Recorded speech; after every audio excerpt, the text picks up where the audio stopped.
Hey guys, welcome back, it's Ripe again. In today's video, my Karen of a neighbor was super jealous of my brand new car and ended up towing it from my private property. She falsely claimed that my driveway is part of her property. Here is what happened, let's dive right into the video. Me and my neighbor have never gotten along. She was here when I moved in and I had gotten a great deal on the house, which I later found out was because of her. She kept driving away anyone who bought the house. It's a nice neighborhood, everyone else is nice enough, but the houses are all quite far apart, so I don't see the others all that much. As for me and my neighbor's house, they are close enough that two of the outer walls are touching. Our driveways are also built in a rather strange way, which is how the main part of this story happened. Her house is a couple of meters behind mine and is also facing a different direction. So part of my driveway goes alongside the side of her house, there is fencing around it and it's clear it is part of my property. Her driveway is on the other side of her house and is of a similar side, and hers wraps around the back of her house. For a while, this overlap of my driveway was not an issue at all. After all, I owned one car at that point and preferred parking it in front of my house. Before the driveway was an issue, she always managed to find something to complain about. I moved in on the 20th of October and this was our very first conversation. "Excuse me, do you know what month it is?" she asked as I walked into my new house with one of the many boxes from the moving van. "October, why?" I asked. "And what holiday is at the end of October?" she asked with an eye roll. "Halloween," I stated, looking very confused. "So, where are your decorations?" I looked between her and the boxes, hoping she would realize her error, but alas she didn't, so I answered, "I'm only just moving in, all my belongings are in boxes. I have not had time yet." "It's just not good enough, is it?" she responded, shaking her head and walking back into her house, so I figured she was my neighbor. Every day until I had put up Halloween decorations, she called around to ask me to do so. Each time I told her that I would, but I needed to unpack first. Even after Halloween, there was always something wrong that she needed to point out. Whether it was the smell of me cooking in my kitchen or the type of flowers in my garden, there was always something wrong. I did not even get to know her name until about a month into our endless interactions. It is Susan, by the way, but she certainly counts as a Karen.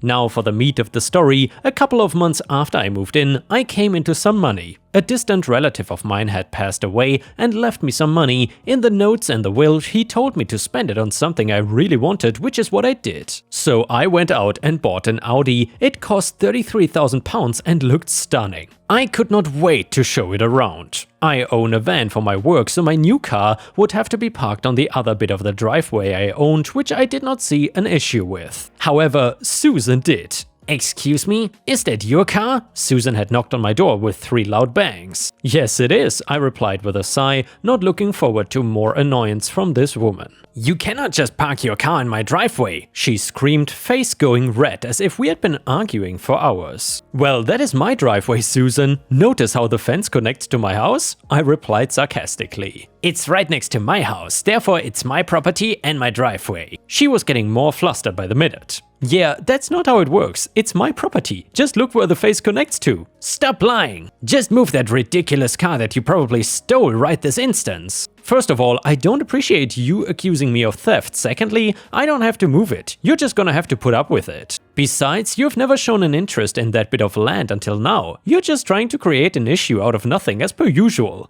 "Excuse me? Don't be so rude. Move your car or else." She stormed off and I just shook my head before closing the door. She had never done anything beyond screaming at me and demanding stuff, so I figured I had nothing to worry about. However, I was very wrong. The following morning, I woke up and saw that the fence that was surrounding my car had been smashed down to the ground. It was not a very strong fence, so it could have easily been done. I looked around and saw Susan staring down at me from her window with a smirk on her face. I could have guessed it would have been her, alas I had no proof. I had no cameras and neither did the neighborhood, so I got in my car and went to the nearest hardware store to pick some up. I went in my van as I had a feeling if I moved my car, she would do something to ensure I couldn't put it back. Once home, I installed the cameras around my property, I went to work and got on with my day. Also, I had picked up some bits to fix the fence, but decided to do it later. Pulling into my driveway, I spotted that something was missing. I just couldn't think what it was. Just kidding,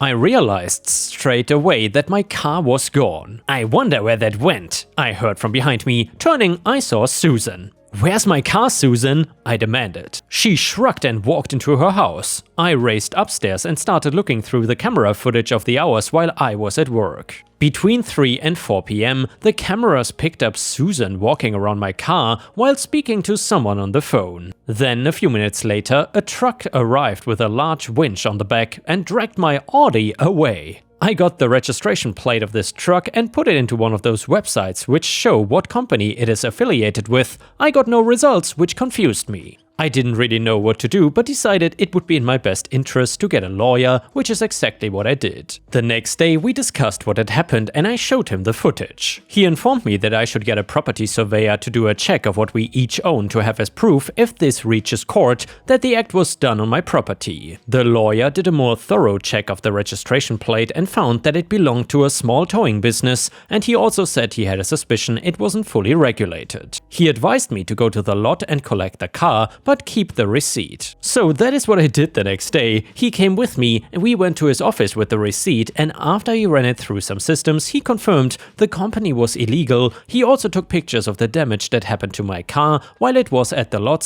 / being towed. And before I knew it, I had formed a case. Nothing ever reached court as it was such an easy case to prove. I was able to press charges quite easily on her. From a small police interview that was performed with Susan, we found out that the owner of this illegal towing company was actually her friend and that they had planned this together, and even charged me more than required on the collection of the vehicle. They were fined $10,000 combined to work out between themselves for the ticket money, the damage to the car and to my fence. The towing company was of course shut down. Susan ended up getting so mad that she attempted to punch one of the officers in the face, which landed her a couple of months in prison. I was in the waiting room at the station, and while they were bringing her to holding, she escaped from their grasps and shoved me as hard as she could onto the floor, which again added to her jail time. But most importantly, it gave me grounds for a restraining order, and because she was the aggressor, it meant she had to move away. I then got in contact with one of the old residents of my home who left because of Susan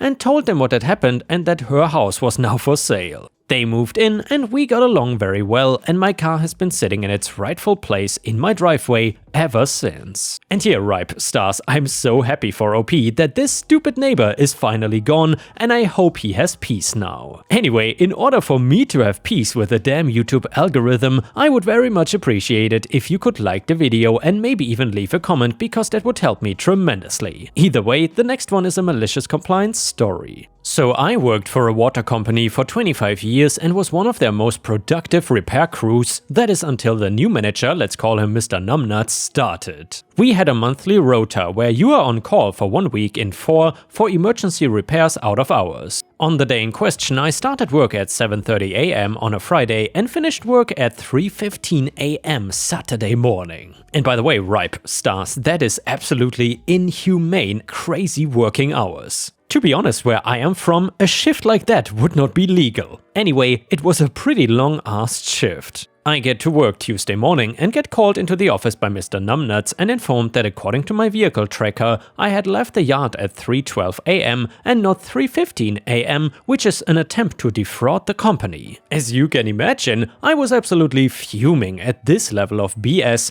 I told him that at the time I was covered in mud and sweat and just wanted to get home after completing a monster shift for the company, and was he genuinely making a crap storm over 3 minutes? He said he was making me aware that I could be fired for it. Cue malicious compliance. I said that if we are going to be this petty, you can take me off the emergency contact list for extra coverage, and I won't be starting 20 minutes early each day either. I will now be clocking in at exactly 7:30 a.m. and I shall be heading out at exactly 5:30 p.m. No deviation whatsoever, and you can explain to your bosses why productivity is down and you are struggling to get coverage for emergencies. We will then see how important your 3 minutes are when they are costing the company money. Little did I realize at the time, but the guy's job was bonus related and linked to our productivity, which tanked after that because all the other gangs followed my lead except the brown nose gangs, obviously. 3 weeks go by with an absolute crap show in customer service complaints about their work not being carried out in a timely manner. My productivity dropped from 7 jobs per day down to 4. And of course, Mr. Numbnuts gets called in by his bosses to try and explain what the hell is going on. He tried to spin some BS story that I had turned all the guys against him for no reason, and that this was the result. Little did he know that I'd actually trained his boss when he first started with the company 15 years before and wanted to come out and find out what we do and experience how hard the job is. He surprised me by working a full month on the repair crews before going back to the office. Anyhow, the boss called me in to find out what is really going on, so I explained how he had used the tracker to monitor what time I had left the yard and that I had guesstimated my finish time and overestimated by 3 minutes because I was absolutely knackered after working a shift from hell on call. Conclusion: manager was let go for misuse of the tracking system, as it's only supposed to be used for emergencies and not monitoring, and we had our on-call system reviewed to cut the hours we were having to work. And the next one is another malicious compliance story, and please let me know in the comments whether you still enjoy these malicious compliance stories. I, 30 female, have been working at a super small construction company for the past 2 years. I have put my best foot forward every day and never had any issues with anyone in the company. As of 3 months ago, they moved me from an in-field coordinator to an accounting position. It was an emergency move as one of the employees stole 80k from the company and they needed an immediate replacement. My new supervisor, we will call her Mary, 34 female, was always super kind to me and we have become pretty good in-work friends. Well, these past couple months have been hell. I hate the new position and to be fair, I'm not very good at it. So I found a new position and I've been keeping it a secret for a while. I let the owner know first and he was very kind and receptive to it. The issue started when Mary got word of it. She immediately cornered me and started going on this rant, saying things like, "Why didn't you tell me? You're being incredibly unfair and selfish. I can't believe you would do this to us. This is unacceptable. Don't ask me for a referral because you're not getting one from me." I politely told her that the opportunity was something I simply could not pass up. She then went to the owner and asked for any details I might have given to him about the new company and new position. I believe to try to sabotage me leaving, and thankfully I had not discussed any details about it with anyone. It was awkward after that, but I didn't think anything of it the next day when things took a turn for the worst. Mary decided to be petty and removed all of my authorizations to any accounts I had so I couldn't perform any of my daily tasks. I did not want to leave on a sour note, so I brought it up to the owner as Mary was out of office that day. He reauthorized my accounts and I continued to work. Mary was back the following day and was completely livid that I had went around her and talked directly to the owner. Her actions towards me would only get worse from here on out. The next day I came in to notice that my desk was moved and my computer access was taken away yet again. Cue the malicious compliance. Since I couldn't do any of my daily tasks and really did not feel like dealing with a screaming Mary, I was on Reddit for basically the whole day. At the end of the day, Mary came into my new bag storage office and said, "Busy today?" I know mine was. I just smiled and said, "Yep, exhausting." She did not like that response and went to the owner to say that I was purposefully not doing my job and my last 2 weeks would be pointless, so we should just let her, aka me, go now. The owner disagrees, called me into his office, and after I explained what she had done, gave me access again and told Mary to work from home. Another day goes by. It's extremely peaceful now that Mary is working remote, but unfortunately this does not mean that my day was getting any easier. Instead of taking my access away, she had IT start forwarding all my emails to other employees in other departments that had nothing to do with my specific position. At this point I only had 3 days left, so I just took it as, okay, this sucks for them, but it's on Mary's head if anyone has any questions. I looked at my PTO and I had way more than I had thought, so why not use those for my last days? And that is exactly what I did. I was so originally supposed to let all vendors know and start forwarding them off to the appropriate people and interview second-round candidates for my position, but not anymore.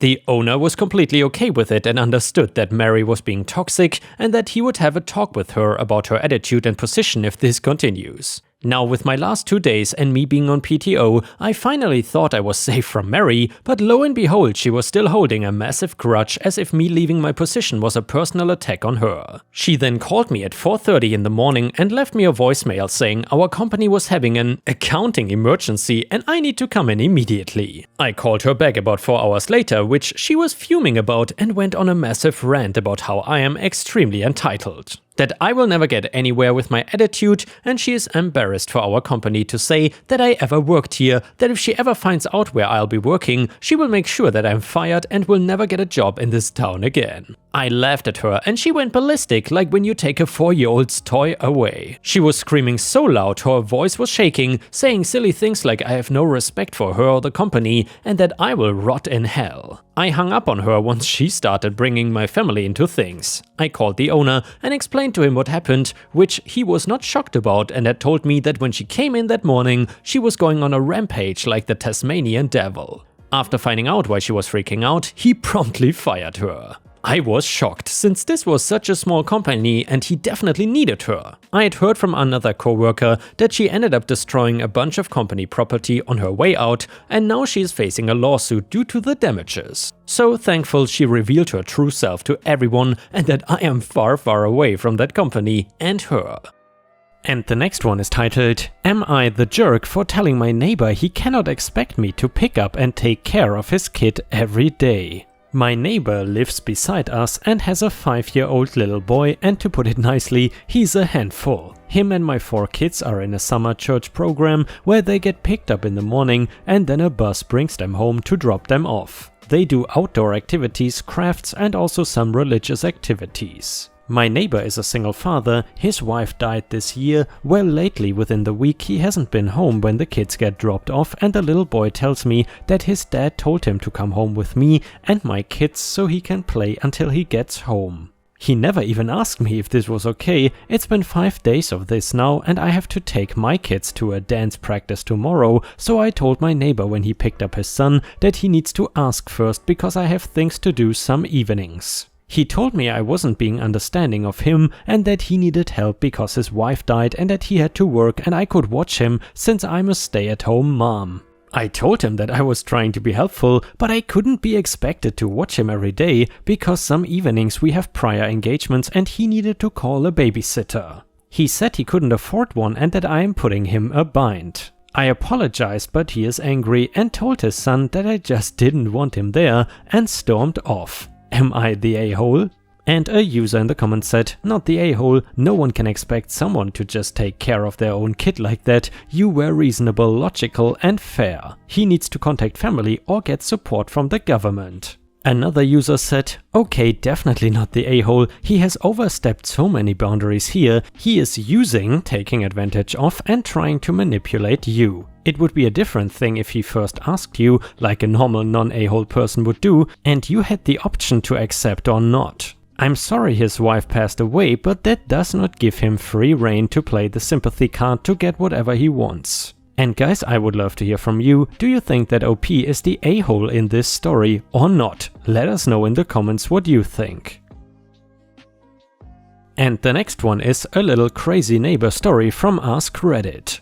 I lived in a small building that housed 5 apartments years ago, and one day a Fred Durst lookalike moved in with his wife and daughter. I like to keep to myself, but I could hear them having trouble moving their things inside, so I offered to help. They seemed really nice that first day. I will list off some of what happened in no particular order since it all jumbled together over the years with how common it was. Discount Fred Durst would play Call of Duty at all hours of the night, completely drunk, which would not bother me at all, but the walls were worse than paper, and there was not a single night he didn't end up screeching racial slurs, and I don't mean sentences, I mean just the individual words screamed repeatedly. On more than a few nights he had enlightened moments, and in between the curses and insults I heard him scream things like, "Why doesn't anyone like me?" which was effing golden. Despite the last point, they would call in noise complaints every single month. I worked night shifts and I would get annoying messages from the landlord about how I was apparently blasting music or having parties when I was working and no one was home. They would also order food from 2 different places, so they would have twice the chance of a fast order and just tell the other one to F off, you were too slow. One delivery woman heard my roommate and I in the living room close to the entryway after it happened one time, and she walked right up to our door and said, "Wow, that guy sure has a small penis." 20 out of 10 loved that lady.